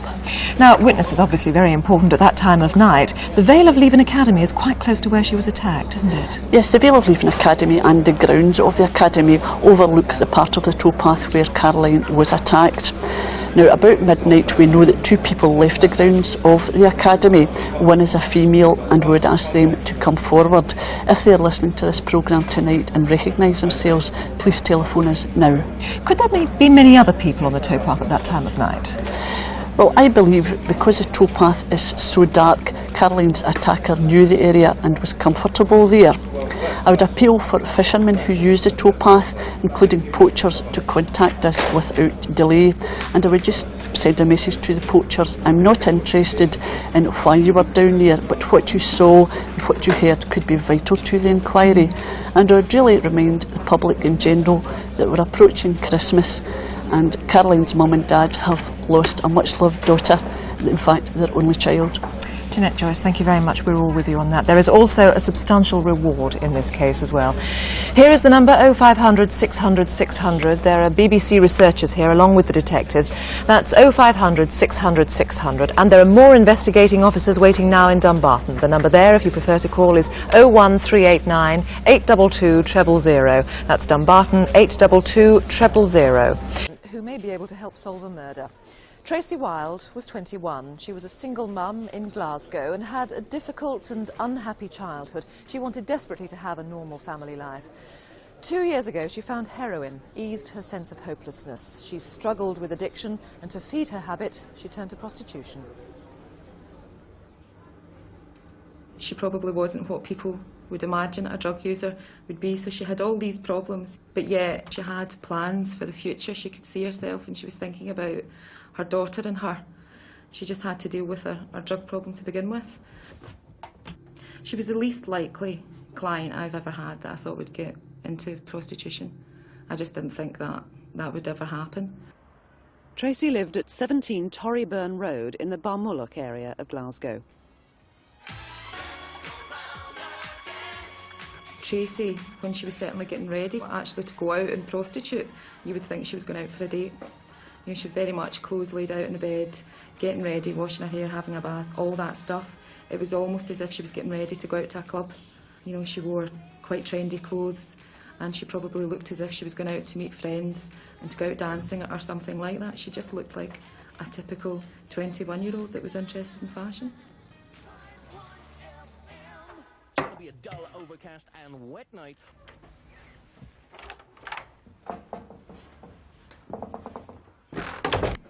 Tracy's flat was a 5 to 10 minute drive from the city centre, and most nights she'd take a cab. It rained on and off throughout that Sunday night. Tracy worked in one of the city's red light districts, known locally as the Drag. Her patch was the corner of Bothwell and Wellington Street. All right, Tracy. Hi. How you doing? All right. You still looking for a brolly? Well, I'll lend you my spare if you want. I'll look after it, you know I will. Well, I want it back. I don't lend out my gear. Cheers.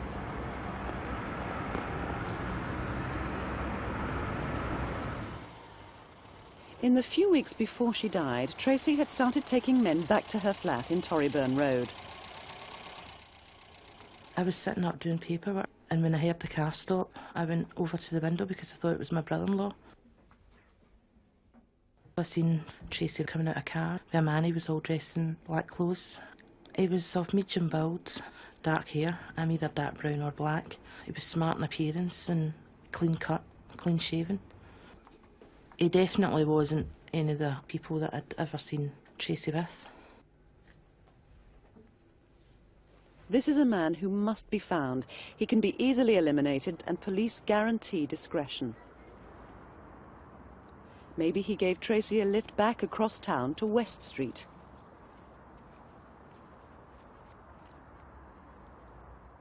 This is inside the centre where Tracy came regularly for new syringes and condoms. Hi there, what's your name? Tracy Wild. Do I come through? I think I really remember Tracy just for the overall feeling of sadness that she had. She appeared unhappy with her life that had passed and was very keen for things to change for her in the future. I need 401mm needles and 12mm and some condoms. Okay. I just felt really upset for Tracy.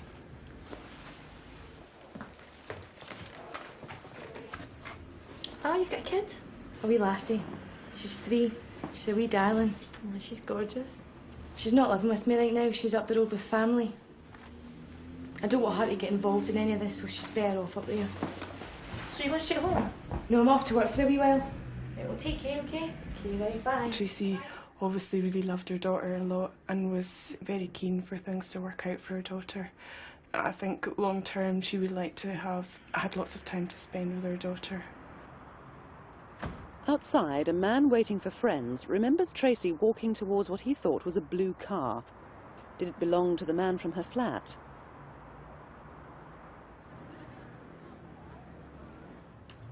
Seven minutes later, Tracy was back in the drag. She walked alone along Waterloo Street and into Wellington Street. At the same time, this man was recorded around the corner heading in Tracy's direction.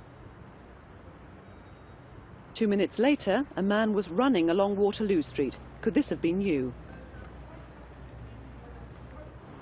Tracy was next seen with a client heading down Bothwell Lane off Wellington Street. Minutes after that, another man was recorded walking up and down past the end of Bothwell Lane. He'd been spotted frequently around the drag that night, but he was never seen approaching any of the girls. Police would like to trace him as he's a vital witness.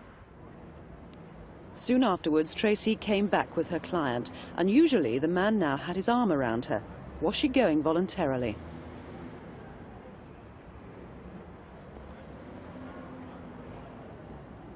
This is the last recording of Tracy.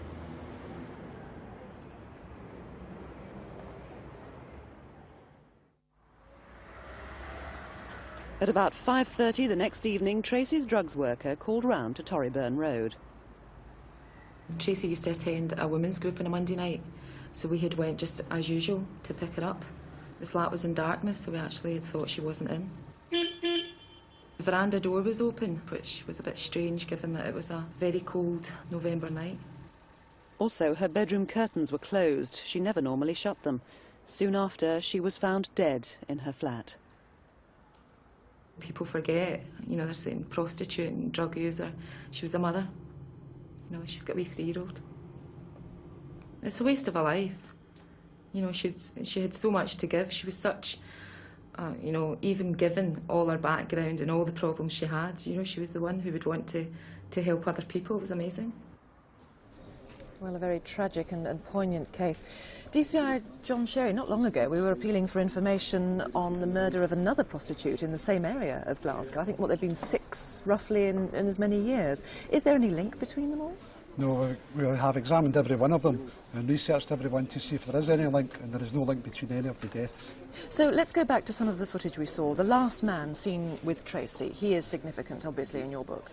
Yes, it's very important that this man comes forward. If he does come forward, he can be easily eliminated from a simple DNA test, and I would ask him to come forward. Now, Tracy was murdered in her flat, you know that. So how did she get there that night, do you believe? Well, we do not know how Tracy got to her flat that night. Normally she would arrive home either by taxi or in a client's car, but on that occasion we just do not know. Was anything missing from her flat? Yes, we have discovered that a black rucksack which Tracy was wearing going home that night, very similar to this one, is still missing from her flat. Now, apart from the men that we saw in the film, is there anyone else that you want to trace tonight? Yes, there's a chap who was seen leaving the Archaeus discotheque on Queen Street in Glasgow around about 3 AM. Now, this man may be completely unconnected with the matter, but he's similar in appearance to a person we'd like to trace. Now, I know you've done an offender profile of the attacker, or the murderer. What sort of person is he? Yes, he's an impulsive person, very selfish, and likes to be in control, particularly of his relationships with women. He will probably be watching this programme tonight, and he will be feeling some remorse, particularly in view of the fact that he's left Tracy's daughter without a mother. That's right. I mean, how is she? She's only 3 years old. How is she bearing up? Yeah, as you say, she is only 3 years old. She's very upset, and she cannot understand why she constantly sees her mum's photographing newspapers and she can't see her in real life. It's a very distressing story. Thank you very much, John. Sherry, well, please don't hesitate if you know who Tracy's killer was, if you think you know who this man might be. This is live through to the studio. The calls are free, as always, 0500 600 600, or the incident room on 0141 532 4262. That's Glasgow, 532 4262. Near Glasgow. It's almost a cliche, a girl walking home from a nightclub in the early hours and being attacked. But what happened to Laura Donnelly is truly exceptional and singularly disturbing. For a start, she wasn't just harassed or molested, she was sexually assaulted and murdered.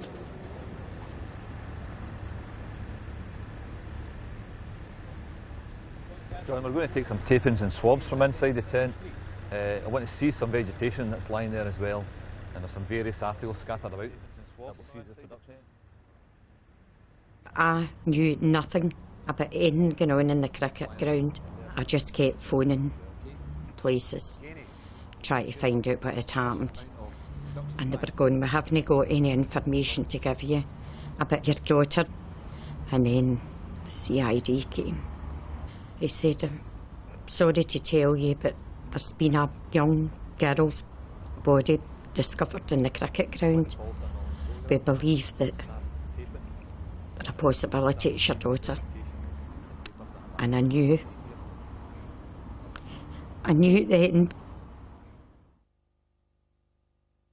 Laura was 22. She'd been going out with the same boy, Gary, since she was 16. In 2 weeks, they were going to announce their engagement. How you doing? Fine, how are you? Mwah. Come in, I'll close up now. The two of them were almost inseparable, and on Friday nights they'd often go out to the movies. But this night, Laura had been invited to celebrate a girlfriend's birthday. So when was her birthday? Oh, it was yesterday, so I think we're just going to go for a few drinks tonight. And then we're on the high street and we met Raylene, so she's coming out as well. Oh, Raylene? Where are you going? Look, I don't know. I think we're just going to go for a few drinks to the Hog's Head or a Neil's or something like that. Laura, that's me away now. OK, Mum. Don't forget your keys. Remember, you've got your work in the morning. When do I ever miss my work? I bet you it'll be Raylene that'll get married first. Aye, for sure, I would say Oh, that. come on, girls, no way. Why should it be me? Laura, how you doing?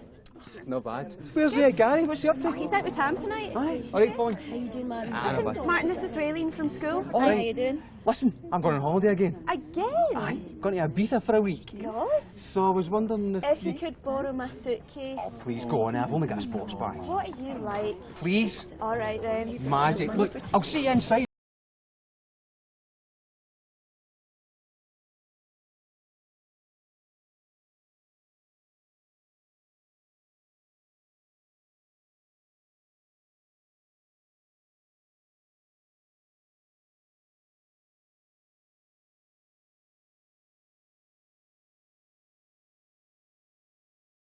Really tired. I reckon I'm ready to go home. Right, well listen, I think I'll just stay a wee bit longer. Martin just lives around the corner from me, so I can just get a Do you want cab us to with him. stay on a bit? Aye. No, it's all right, No, you just go. No, we'll stay. I don't mind, No, it's all right, I'll be fine. I'll get a cab back with him. Are you sure? Aye, it's not a problem. Have you got enough money? Yeah, I've got money, no problem. Look, I'm a big girl, I can take care of myself. So look, can I get you another drink? But an hour later, Laura was ready to leave. Come on, let's go. Oh, can we not just stay for like 5 minutes? No, come on, Martin, you said we were going to go soon. Right, Sorry, OK, look, but I'll see you later on, OK? Hang about for us, I'll get you in a minute. Listen, I've got work tomorrow, so we really need to go right now. By now, though, Martin was enjoying himself, and he was reluctant to go. At 10 to 2, Laura agreed to set out on her own. Right, listen, I'm off, right, and I'll see you real soon. Look, let me get you a staff taxi. Frank can call one, it's no bother. Look, Martin, I'll be fine. You sure? Yeah, OK. Look, I'll see you soon. Take care.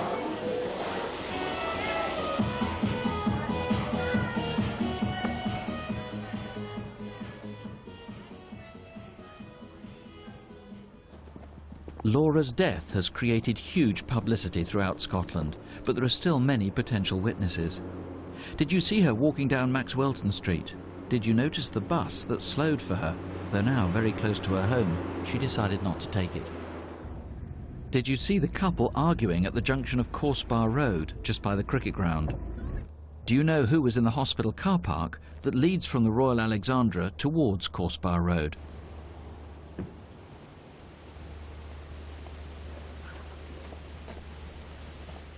What time does the flight come in again? It's about 3 o'clock. I think we're going to be too early. We could be waiting down there a long time. I don't know, let's better get in and get settled. She's braving her own at this time of night. You know, there's a guy with her there. Maybe it's a lover's turn. This could be a prime suspect, medium build, maybe in his 20s. Who is he, and what was he doing near the hospital at 2:15 in the morning?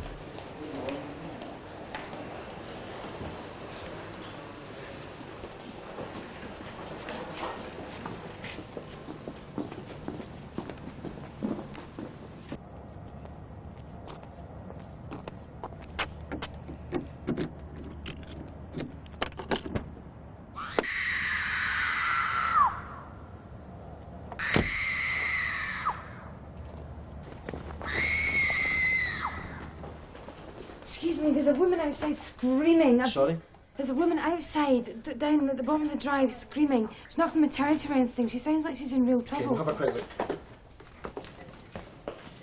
People's going about saying this person's an animal. An animal wouldn't do that. I think whoever it is must be a monster.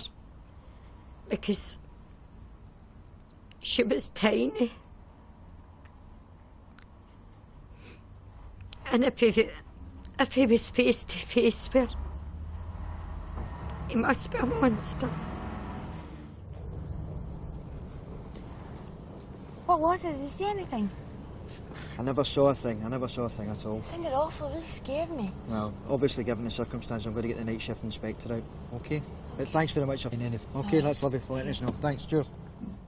Police didn't find anything, but next morning, the groundsman did.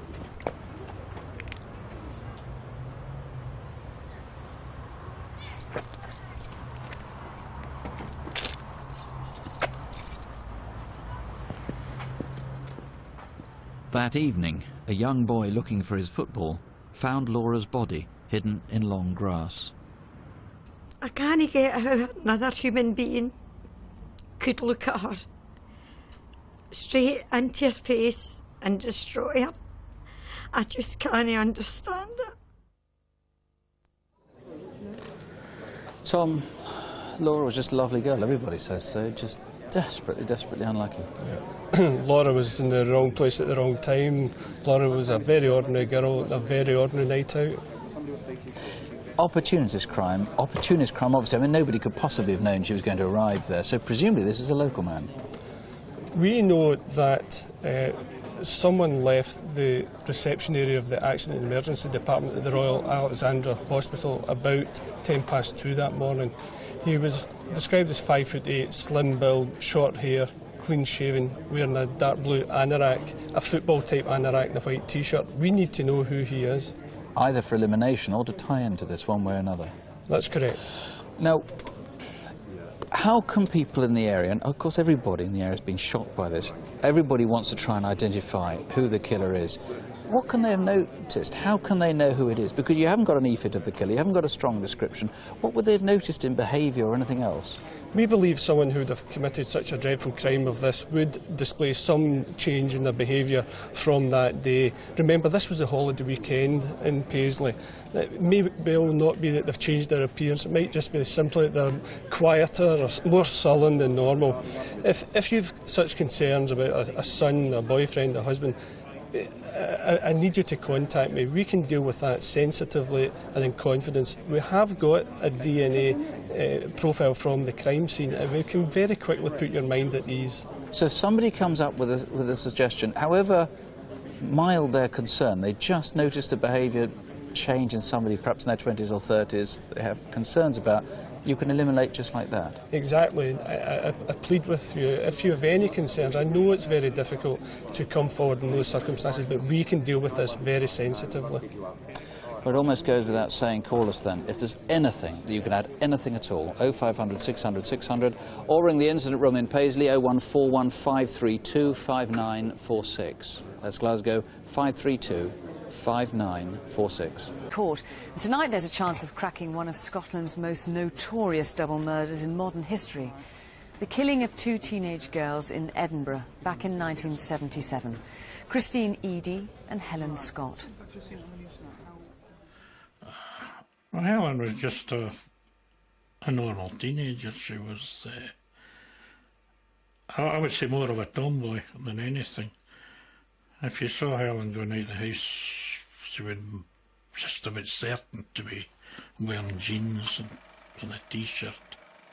Helen and Christine were both 17 and had been friends since they went to high school. The killings of Helen and Christine are notorious in this area. I myself was a teenager just about to join the police, and I have vivid memories of how frightening this was for the general public at large here. Right, where do you want to go now?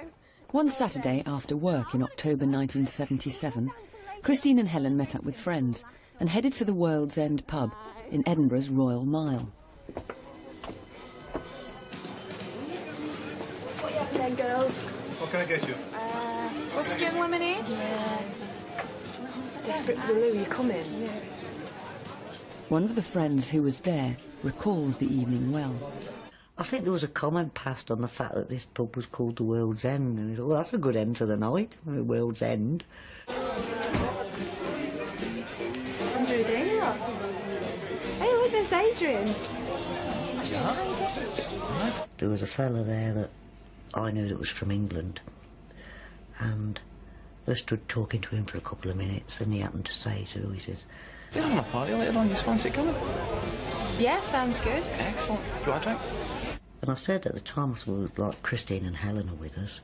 That's all right. He says, more the merrier. So we went back to go to Christine and Helen, and these 2 fellas were chatting to them. We're not interested in being picked up in pubs. Nah, we just want to take you for a dance. Dancing? I don't know about that. Everyone likes to have a dance. There's no harm in that. Christine was sitting the other side, and this chap was standing up, but she didn't seem to be too comfortable. It was pretty obvious that she didn't really want to be with this chap. She wasn't interested. We've been invited to a party. Are you coming? No, I'm just going to stay with Helen. Are you all right? No, I don't want to stay with him. Come with us then. No, I'll stay with Helen. All right then. I'll see you later. Bye. And so Jackie and myself left, and we left them in the pub, and that's, well, it's the last time that we saw them. Helen and Christine stayed till closing time and were noticed by 2 policemen. They also heard one of 2 men offering the girls a lift. But Helen and Christine went on walking down High Street, with 2 men still behind them. It's strange to think that somewhere amongst these files, and these files contain about 13,000 statements that were taken back in 1977, the answer may lie. Statistics show that 92% of individuals who are subsequently caught for a retrospective case like this and are found to be guilty of murder are actually mentioned in the initial case papers. So the name could be in here. And that, linked with our DNA technology and the science that's helping us along with that, may just help us find the lock to that key of information we have. First inkling I had that something was wrong was on the Sunday morning. I knew that Christine hadn't been back all night, but I just assumed that she'd stayed with Helen. And then I heard from Jackie, and she told me that Helen's mum and dad had been in touch with her to see if Helen was with her because she hadn't been home all night. And I said, well, Christine has neither. And that's when I started to think, well, where are they? Chris! Out of desperation, friends went out searching for Helen and Christine, even hunting open ground in Edinburgh, like Arthur's Seat. But the girls were no longer in the city. Later that Sunday, a couple walking in Gosford Bay found Christine. Yeah, this is the A198 road. It's a coast road leading from Edinburgh to North Berwick. Christine's body was recovered at the high water mark just there. Quite a number of footprints round about her body. She was naked, she had been bound, she'd been brutally beaten, we know that, and later on we found that she'd been sexually assaulted as well. Helen's body was found several miles away in farmland near Haddington. This is the Cornstable field where Helen's body was discovered.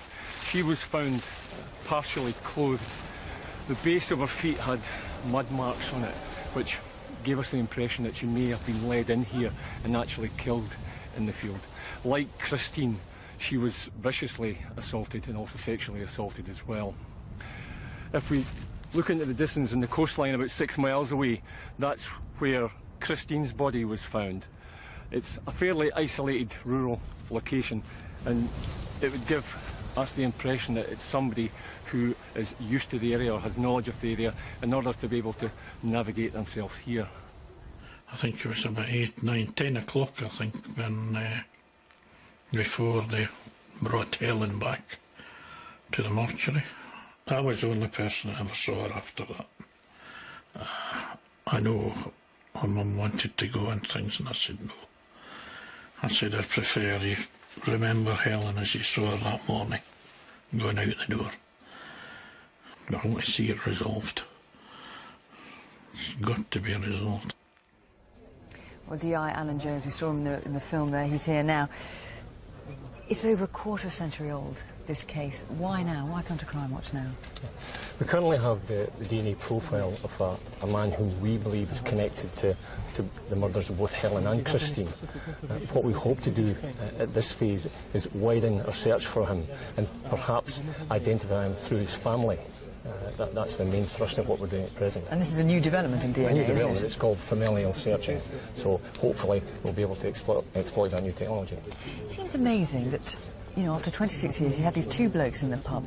They've got to be prime suspects, and yet still so little is known about them. Yeah, you're right, they are prime suspects. Not a great deal is known about them. We know that we're in the mid-20s.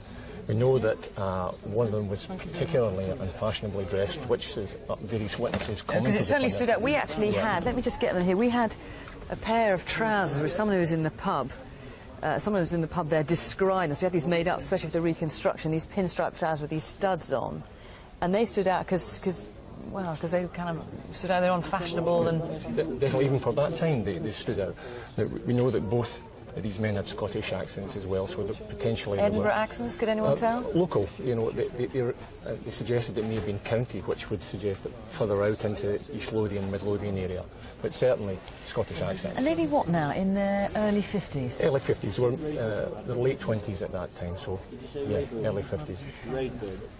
Now, you've got DNA of one man linked to, and the same man linked to both Helen and Christine. Is it likely that the two men were involved in both these attacks? We're unable to say. That's the mystery of it. We only have the one profile of one offender. It may be that one man was more passive in events and didn't take the same degree of involvement in the murders. Or who may not have been involved at all. Or may not be involved at all. If that's the case, we want to appeal to that person to come forward. Many years have now passed, loyalties change. We would hope that individual would help us resolve the case. When Christine and Helen were found, Helen had some of her clothes with her, but Christine had no clothes with her, she had no personal effects, and they still haven't been found. We've got this here, this cigarette lighter, silver, with it's got a Donny on. Why is that? Yeah, she was a keen fan of the Osmonds at the time, and that relates to Donny Osmond. And so this has never been found. And also, we've got a coat here that's very similar to the one she was wearing. And again, as I say, nothing of Christine's been found, and certainly not this coat. Yeah, very distinctive again. It was a woolen coat with this fake fur collar. Rather much bluer than that coat is, but again, very distinctive for the time. So if anyone's seen any of those items, anything, it's 26 years now, if you know anything about those two men, if you're one of those men, you were saying that someone came forward with new evidence just yesterday, so even though it's been over a quarter of a century, if you know anything, give us a call, 0500 600 600, or the instant room on 0131 311 3777.